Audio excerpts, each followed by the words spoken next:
Today I will talk about how to deal with the culture and the core values in the interview process.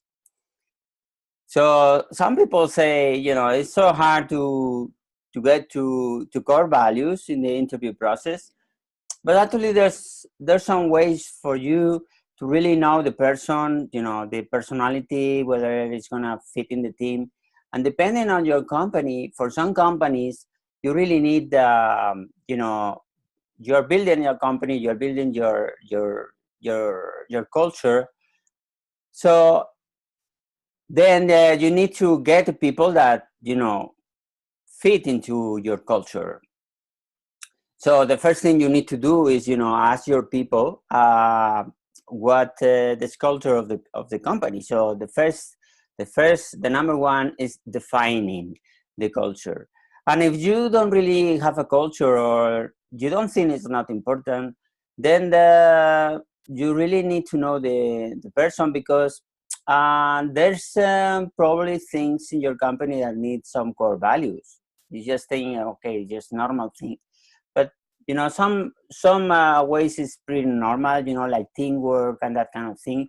But other values is just not as easy to identify. Probably if you go and ask your people, they're gonna tell you, well, we don't know, and they start discussing. So it's good to discuss and to say, okay. So the second thing is, how do you filter candidate based on your culture? So there's different ways to do it. You can you can ask questions, but you need to phrase the questions in a way that is not expected, because otherwise, the candidates are in interview mode, and you don't want that.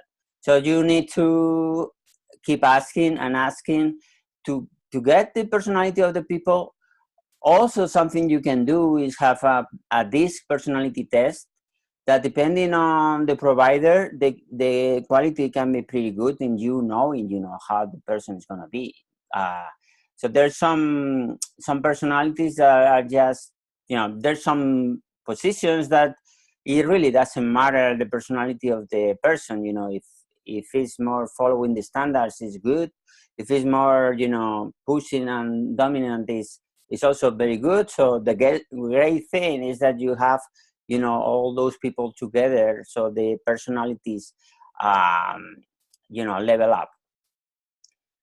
So after you do that, then you can also keep asking questions. The thing is that you make the person tell you stories, because the questions and answer, maybe they have boilerplate answers, so you really need to get to their story. So you need to keep asking why. So maybe you ask him why he wants the job. You say, well, because I want to earn money.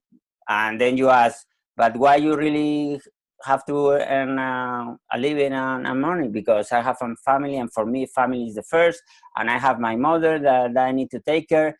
And there you got it. You got purpose, you got values in those answers. So you need to rephrase the question, so you get answers that are values, are personality of this of the candidate. As I said, you can also get into the personality test. And also, something you can do is to tell your story. For example, if you have, for your company, is very important that people volunteer, you can tell the story of the employees or associates or whatever, that when to volunteer after work, and all those stories. And if the person is like that, he's gonna say, wow, that's amazing, I did that, I also volunteer. And there you go. Generally, when people talking about common values, there's kind of a communication. So if there's no communication, it's probably you're communicating a value that is not triggering anything in that person. You also can ask, the best thing is just to put your values in the blog or some web page or a public. But you can tell the values to the candidates. Okay, these are our core values. This is how, even if it's 3 or 4 or 5, 10, just a small list, the most common thing.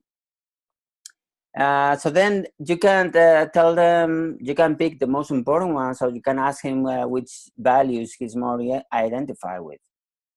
And then you can ask him to tell you a story of his own, or why they think that's important and related to something that happened in their life.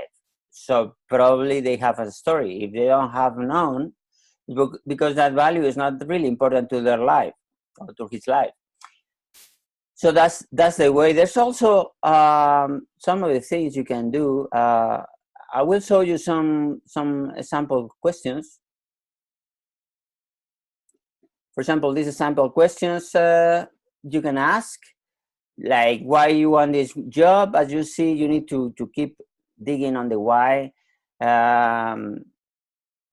What's the number one factor? You know, salary, job duties, your work, recognition. Recognition is a value, and you can keep asking, you know, whatever he answers, and then you can discover more values in the person, because here is also the why. You know what's triggering the person. There's also, you know, things, but you know, what's the most complex or the great achievement you made? What's what you're most proud of?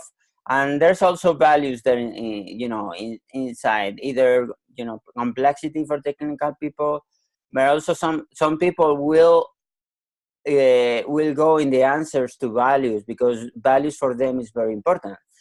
So if you keep asking these questions and, you know, there's no real values in front of you, is because, you know, the interview is probably not genuine, and the person is just answering boilerplate answers. Yeah, well, the KPIs and all that thing is and productivity, who do you report with, and ask him why, you know, the frustration they had in the past, because probably there you're gonna get also some values. So this is it. I hope you enjoy the presentation, and you learn how to adapt this and use it. Start using in your interviews ways to know better people, because when they jump into your company, then you need to, you know, to really know that the person is going to be a fit in your team. Thanks for watching.